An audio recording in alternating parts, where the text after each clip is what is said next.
ಇನ್ನು ಮುಂದೆ ಮಲಗಿಕೊಂಡು ಮಾಡುವಂಥ ಅಭ್ಯಾಸಗಳನ್ನು ಮಾಡೋಣ. ಹೊಟ್ಟೆಯ ಮೇಲೆ ಮಲ್ಕೊಳ್ಬೇಕು. ಧನುರಾಸನ ಅಭ್ಯಾಸ ಮಾಡಿ.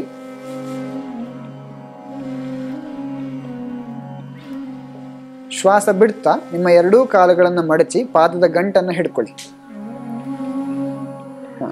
ಶ್ವಾಸ ತೆಗೆದುಕೊಳ್ತಾ ಎರಡೂ ಕಾಲುಗಳನ್ನು ಸಮಾಂತರವಾಗಿ ಎತ್ತುತ್ತಾ ಬನ್ನಿ ಮೇಲಕ್ಕೆ.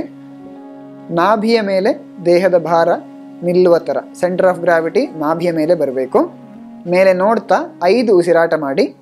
ಆದಮೇಲೆ ಶ್ವಾಸ ಬಿಡ್ತಾ ಕೆಳಕ್ಕೆ ಬನ್ನಿ.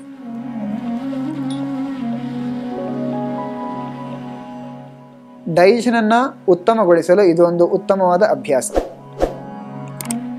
ಇನ್ನು ಬೆನ್ನ ಮೇಲೆ ಮಲ್ಕೊಳ್ಳಿ.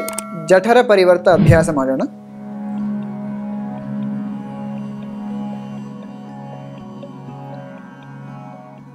ಎರಡೂ ಕೈಗಳನ್ನು ದೇಹದ ಬದಿಯಲ್ಲಿ ಇಟ್ಕೊಂಡು ಕಾಲನ್ನು ನೇರವಾಗಿ ಇಟ್ಕೊಂಡು ಮಲ್ಕೊಳ್ಳಿ. ಶ್ವಾಸ ತೆಗೆದುಕೊಳ್ತಾ ಎರಡೂ ಕಾಲನ್ನು ನೇರವಾಗಿ ಮೇಲಕ್ಕೆತ್ತಿ ಎರಡೂ ಕೈಯನ್ನು ಸ್ಪ್ರೆಡ್ ಮಾಡಿ 90 ಡಿಗ್ರಿ.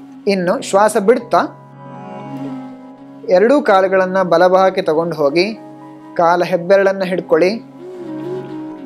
ಹಾಗೆ ಎಡಭಾಗದ ಕೈ ಬೆರಳ ತುದಿಯನ್ನು ನೋಡಿ. 5 ಉಸಿರಾಟ ಮಾಡಿ. ಆಗಲೇ ಹೇಳಿದಂತೆ ಹೊಟ್ಟೆಯ ಮೂಮೆಂಟ್ನ ಮೇಲೆ ಸರಿಯಾದ ಗಮನ ಇರಬೇಕು ಮತ್ತು ದೀರ್ಘ ಉಸಿರಾಟವಿರಬೇಕು. ಸ್ಕ್ವೀಸಿಂಗ್ ಎಫೆಕ್ಟ್ ಏನಿದೆ ಅದನ್ನು ಗಮನಿಸ್ಕೊಳ್ಬೇಕು. ಇನ್ಹೇಲ್ ಮೇಲಕ್ಕೆ ಬರಬೇಕು. ಎಕ್ಸೇಲ್ ಇನ್ನೊಂದು ಬದಿಯಲ್ಲೂ ಇದೇ ರೀತಿ ಅಭ್ಯಾಸ ಮಾಡಬೇಕು. ಎಡಕಾಲ ಹೆಬ್ಬೆರಳನ್ನು ಹಿಡ್ಕೊಳ್ಳಿ. ಸಾಧ್ಯ ಆದರೆ ಬಲಕಾಲನ್ನು ಇನ್ಕ್ಲೂಡ್ ಮಾಡ್ಕೊಳ್ಳಿ. Exhale, twist as much as you can.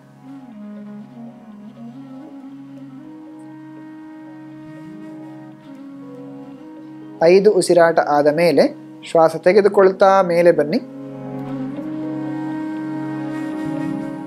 ಶ್ವಾಸ ಬಿಡ್ತಾ ಕಾಲನ್ನು ಕೆಳಕ್ಕೆ ತಗೊಂಡು ಬನ್ನಿ. ಕೈಯನ್ನು ದೇಹದ ಬದಿಗೆ ತಗೊಂಡು ಬನ್ನಿ.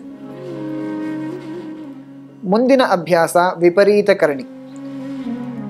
ನೇರವಾಗಿ ಬೆನ್ನ ಮೇಲೆ ಮಲ್ಕೊಳ್ಬೇಕು. ಇದೇ ರೀತಿ ಶ್ವಾಸ ತೆಗೆದುಕೊಳ್ತಾ ಎರಡೂ ಕಾಲನ್ನು ನೇರವಾಗಿ ಮೇಲಕ್ಕೆತ್ತಿ.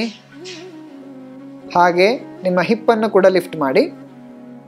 ಸೊಂಟಕ್ಕೆ ಸಪೋರ್ಟ್ ಕೊಡಿ ಎರಡೂ ಕೈಗಳಿಂದ.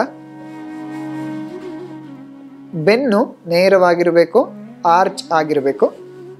ಕಾಲನ್ನು ಲಂಬವಾಗಿಟ್ಕೊಳ್ಳಿ ನೆಲಕ್ಕೆ. ಕುತ್ತಿಗೆ ಫ್ರೀ ಆಗಿರಬೇಕು, ಕುತ್ತಿಗೆ ಟೈಟ್ ಇರಬಾರ್ದು. ದೀರ್ಘ ಉಸಿರಾಟ ಮಾಡಿ.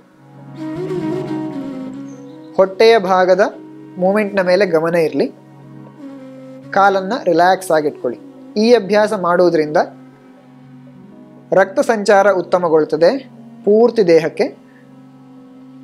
ಹಾಗೂ ಈ ಹೊಟ್ಟೆಯ ಮೂಮೆಂಟಿಂದಾಗಿ ಜೀರ್ಣಕ್ರಿಯೆಯು ಸರಾಗವಾಗಿ ಆಗುವಂತೆ ನೋಡಿಕೊಳ್ತದೆ.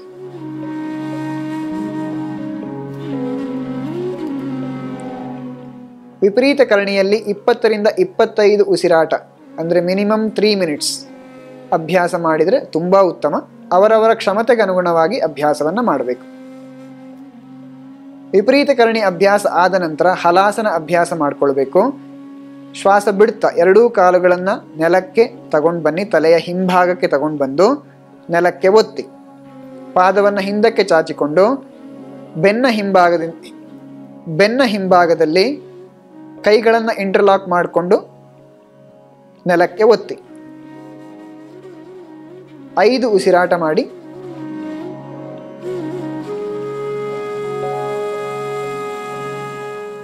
ಹೊಟ್ಟೆಗೆ ಸಂಬಂಧಪಟ್ಟ ನರಗಳನ್ನು ಸ್ಟಿಮ್ಯುಲೇಟ್ ಮಾಡ್ತಾ ಉತ್ತಮವಾದ ಜೀರ್ಣಕ್ರಿಯೆಗೆ ಈ ಆಸನ ಸಹಕಾರಿಯಾಗಿದೆ. ಶ್ವಾಸ ತೆಗೆದುಕೊಳ್ತಾ ಮೇಲೆ ಬಂದು ಕೈಯನ್ನು ಸ್ಪ್ರೆಡ್ ಮಾಡ್ತಾ ಬೆನ್ನನ್ನು ಗ್ರೌಂಡ್ ಮೇಲೆ ರೋಲ್ ಮಾಡ್ತಾ ಕೆಳಗಡೆ ಬನ್ನಿ. ಮತ್ತು ಸ್ವಲ್ಪ ಹೊತ್ತು ರಿಲ್ಯಾಕ್ಸ್ ಮಾಡಿಕೊಳ್ಬೇಕು.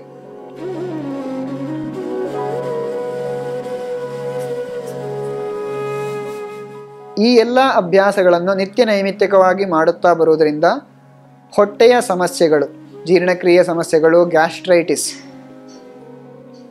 ನಿವಾರಣೆಗೊಂಡು ದೇಹ ಪೋಷಣೆಗೊಳ್ಳುತ್ತದೆ ಹಾಗೂ ಈ ಸಮಸ್ಯೆಯಿಂದ ಹೊರಬರಬಹುದು.